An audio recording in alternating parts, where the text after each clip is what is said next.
പുതുതായി ഒരു വ്യക്തമായ പശ്ചാത്തലം ഒരുങ്ങട്ടെ. പിന്നെ അത് വേൾഡ് ഹെറിറ്റേജ് എലമെൻ്റായിട്ട് ഏതൊക്കെ എടുക്കാൻ പറ്റും ഇതിനകത്ത് എന്നുള്ളത് നോക്കട്ടെ. എല്ലാത്തിനും ഒരു സ്റ്റാൻഡേർഡ് ഉണ്ടല്ലോ, ഒരു മിനിമം സ്റ്റാൻഡേർഡ്. സേഫ്റ്റി സ്റ്റാൻഡേർഡ് അതിനകത്ത് വലിയ പ്രധാനമാണ്. ഇന്റർനാഷണൽ ടൂറിസമാണ് വരുന്നത്. നമുക്ക് നമ്മുടെ ഡിപ്ലോമാറ്റിക് അണ്ടർസ്റ്റാൻഡിങ് ഉണ്ട്, അവരുടെ സേഫ്റ്റി. അപ്പോൾ സേഫ്റ്റിയുടെ പാരാമീറ്റേഴ്സ് എന്ന് പറയുന്നത് അതനുസരിച്ച് കൂടി വലുതാവും അല്ലേ. നമ്മുടെ ആൾക്കാരുടെ ജീവന് വില കുറവെന്നല്ല ഞാൻ പറഞ്ഞത്. പക്ഷേ അങ്ങനെ ചില സ്റ്റാൻഡേർഡ്സ് നമ്മൾ സെറ്റ് ചെയ്യേണ്ടി വരും. അല്ല, അത് വരും വഴിയെ പറയാം. ഞാൻ പറയുന്ന പശ്ചാത്തലം ഒരുങ്ങട്ടെ.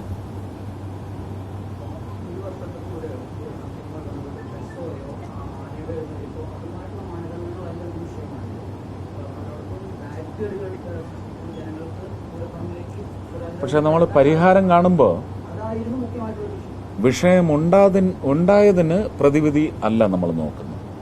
ഒരു പെർഫെക്റ്റ് പൂരം എന്ന് പറഞ്ഞാൽ പഴയ പൂരമാണ്, സ്വാതന്ത്ര്യമുള്ള പൂരം.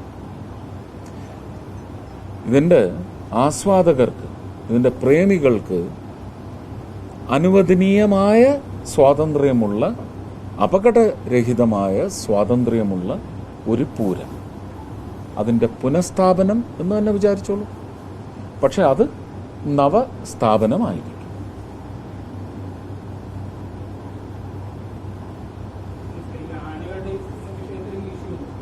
എല്ലാം ഞാനതാ പറഞ്ഞു കഴിഞ്ഞു, ഓരോ പാർട്ടിക്കിളായിട്ട്. അതുകൊണ്ടാണ് ഞാൻ പറഞ്ഞ ചോദ്യങ്ങൾക്ക്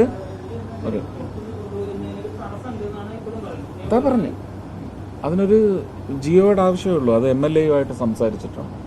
2022 വിന്റർ സെഷനിൽ വനം പരിസ്ഥിതി വകുപ്പിന്റെ അമെൻമെന്റ് എന്താണെന്ന് പഠിക്കും.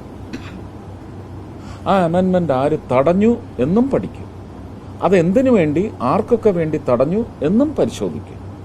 അത് ബഹുമാനപ്പെട്ട സുപ്രീം കോടതി റദ്ദ് ചെയ്തതും പഠിക്കും. അതിന്ന് നിലവിലുണ്ടോ ഇല്ലയോ എന്ന് അന്വേഷിക്കും.